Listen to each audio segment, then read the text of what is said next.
जी friends, अस्सलाम वालेकुम। उम्मीद है आप सब खैरियत से होंगे और हमारे जो सेशंस हैं उनसे आपको काफ़ी बेनिफिट हो रहा होगा। और जिस तरह के काफ़ी सारे स्टूडेंट्स के मुझे रिस्पॉन्सेज आते हैं कि सेटिस्फैक्ट्री रिपोर्ट मुझे मिलती है। लेकिन जिन जिन के इश्यूज चल रहे हैं वो भी इंशाल्लाह रिजॉल्व हमारी तरफ से हो रहे हैं।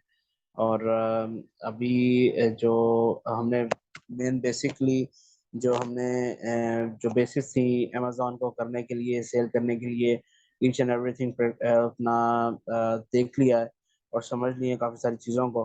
तो इसमें मेन जो पॉइंट्स है वो तो हमने क्लियर कर लिए हैं। अभी हम आहिस्ता-आहिस्ता दूसरे पॉइंट्स की तरफ प्रोसीड करेंगे जो हमारे लिए बहुत ज़रूरी हैं, जिनके बगैर हम मेरा ख़्याल है कि अमेज़न पे सर्वाइवल मुश्किल होता है।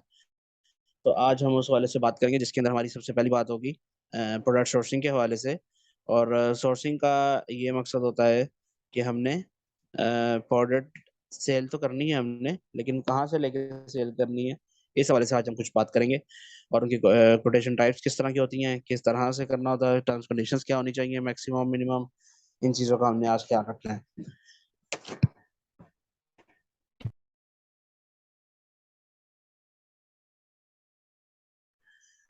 अच्छा, so let's start with session 13। आज की जो प्रोडक्ट सोर्सिंग है उसके हवाले से मैं आपको सबसे पहले बताऊं कि ये एक ऐसा प्रोसीजर होता है जिसपे भी हमने जो भी हमने प्रोडक्ट हंट किया है, जिसपे हमें हमारी हंटिंग के हवाले से हमें रिपोर्ट जनरेट होती है कि हमें फॉर एग्जांपल हमने राइस में डील करना है, हमने मोबाइल डिवाइसेस में डील करना है। तो उसके हवाले से जो भी हमारे पास कोई भी फाइनल प्रोडक्ट आती है तो उसको हमने सोर्स करना होता है। डेफिनेटली हमने खुद तो मैन्युफैक्चर नहीं करना। अगर आप खुद तो मैन्युफैक्चर आपका इन्वेस्टर कर रहा है या आपका अकाउंट ऑनर कर रहा है तो वो एक बहुत अच्छा पॉइंट है, उसके ऊपर बात की जा सकती है। लेकिन डिपेंड करता है केसेस में क्या होता है। अच्छा, मोस्टली केसेस में ये होता है कि अपनी हमने प्रोडक्ट सोर्स करते हैं, देन उसको हम परचेज करते हैं, तो फिर आगे हम सेल करते हैं। हम डायरेक्ट परचेज करके हम अपने पास रखते हैं या एफबीए करवाते हैं, देन हम इसके ऊपर सेलिंग कर रहे होते हैं।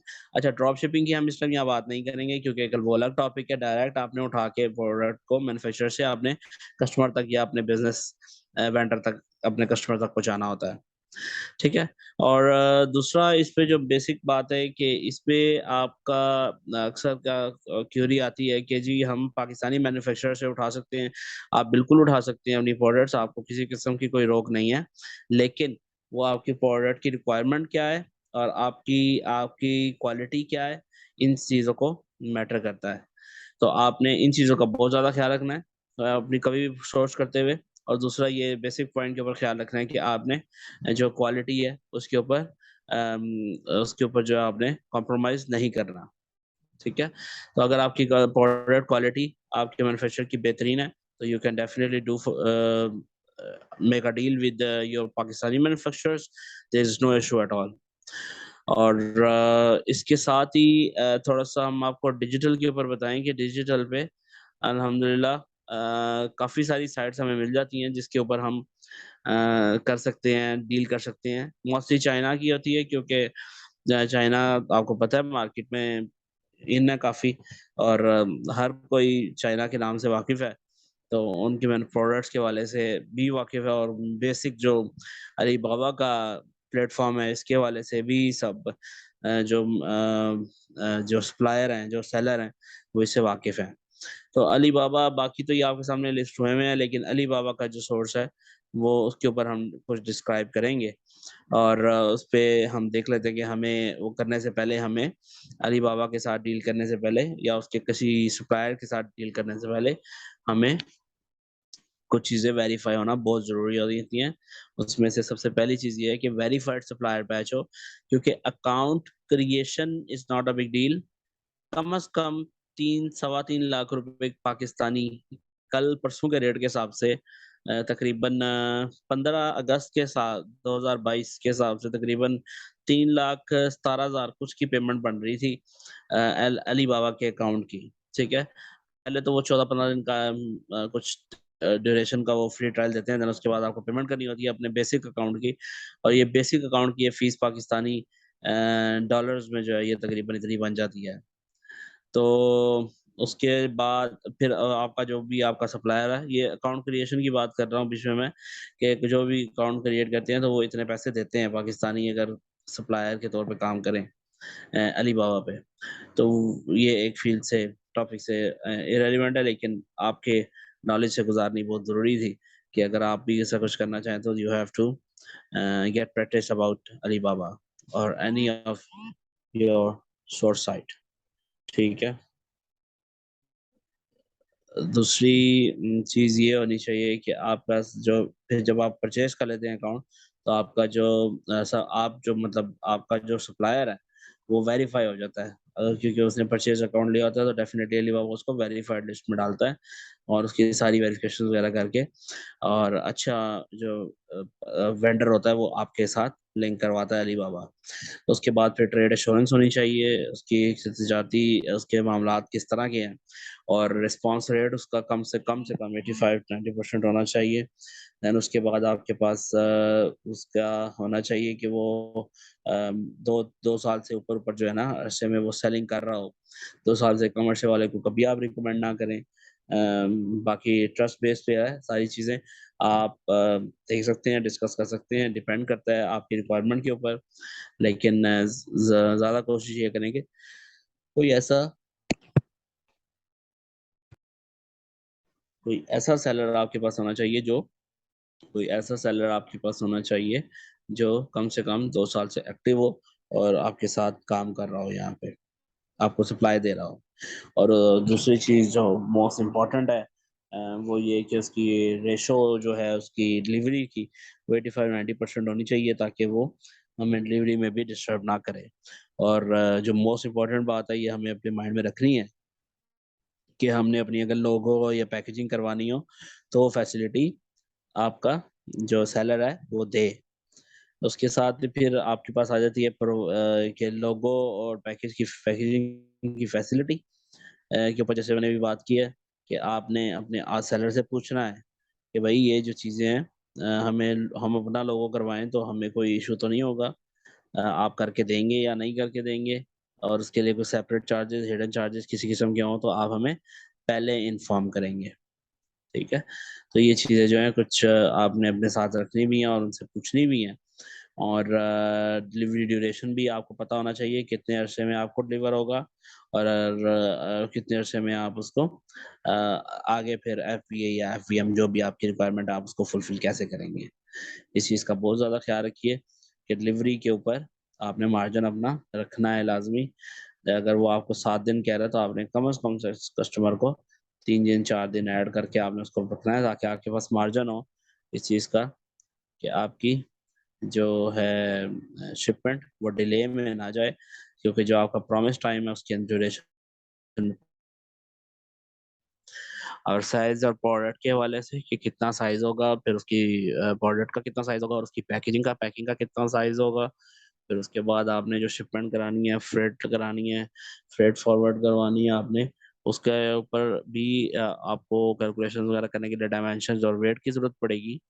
तो वो चीज़ें भी आपने डिस्कस करनी होती हैं और इसके साथ ही आपने लोगो और पैकेजिंग के हवाले से मैंने आपको पहले भी इन्फॉर्म किया और जो है अगर हम क्वांटिटी लेते हैं मतलब वो 1 से 10 पीस लेते हैं या 1 से 100 पीस लेते हैं, तो हमें कितना रेट पड़ेगा और हमने बल्क क्वांटिटी में, हेवी क्वांटिटी में हमें कितना रेट पड़ता है और पीसेज़ में हमें कितना रेट पड़ता है। ये चीज़ें आपने इस कैटेगरी में भी आपने इसको वेरीफ़ाई करना बहुत ज़रूरी है आपके लिए।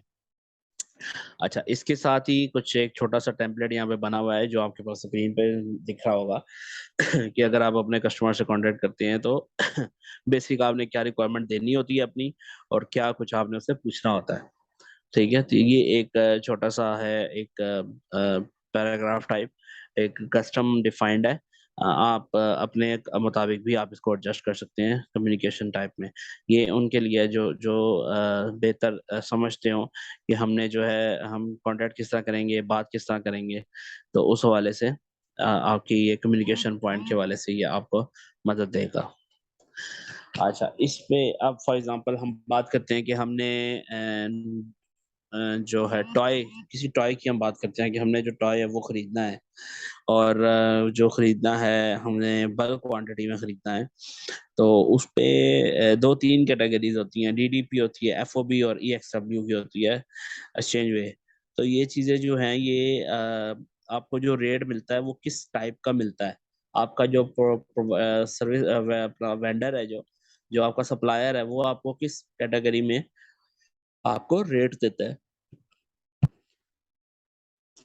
क्योंकि ये रेट्स वगैरह जो हैं ये आपको पता होने चाहिए कि किस कैटेगरी में उसने आपको रेट दिया है और आपने किस तरह प्रोसीड करना है। तो डिलीवर ड्यूटी पेड क्या होती है? ये इसमें आप थोड़ा-सा पढ़ लें कि सेलर खुद आपकी प्रोडक्ट को खुद उसकी मंज़िल, आखिरी मंज़िल तक, मतलब आप तक पहुँचाता है, उसका रिस्पॉन्सिबल होता है, और इस कीमत को आप लैंडिंग कॉस्ट भी कह सकते हैं। और ये ऐसी प्राइस होती है जिसमें इस चीज़ को एक मतलब हमारी फाइनल डेस्टिनेशन तक पहुँचाने की भी प्राइस शामिल होती है।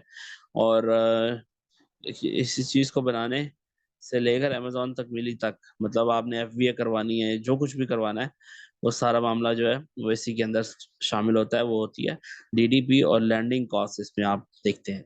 एफओबी जो है ये इसमें सेलर जो है वो आपकी चीज़ को बनाता है, लेकिन आपकी चीज़ को बनाने के बाद आपकी, हमारा मतलब फॉर एग्ज़ाम्पल हमारा कराची पोर्ट है या किसी भी उनका जो भी पोर्ट है, वहाँ पे हमारी पहुँचाने की ज़िम्मेदारी वो होती है, और सिर्फ़ हैंडओवर करने की, पोर्ट तक पहुँचाने की, उसके बाद की रिस्पॉन्सिबिलिटी जो है परचेज़र की आ जाती है। वो चाहे तो जिस तरह मर्ज़ी आगे फिर लेके जाए।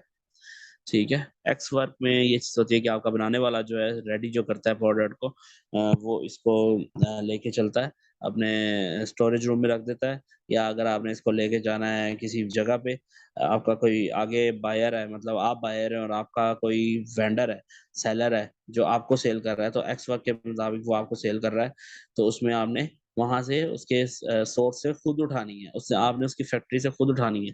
भले उसकी शिपमेंट कॉस्ट कुछ भी है, वो आपने पे करनी है उसमें। आपके जो आपके जो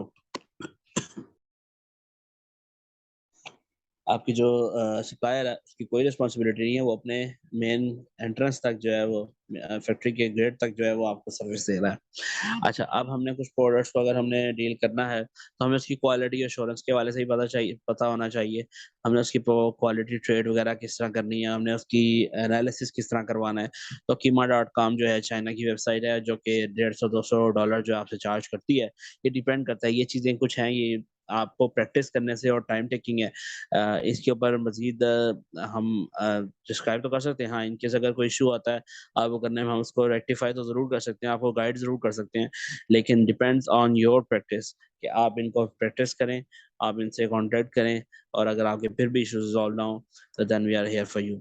और ये ऐसी इसके अलावा भी काफ़ी साइट्स आपको गूगल पे मिल जाती हैं, लेकिन ये जो हैं, ये रिलाएबल हैं, और हमारे साथ काफ़ी अरसे से काम कर रहे हैं।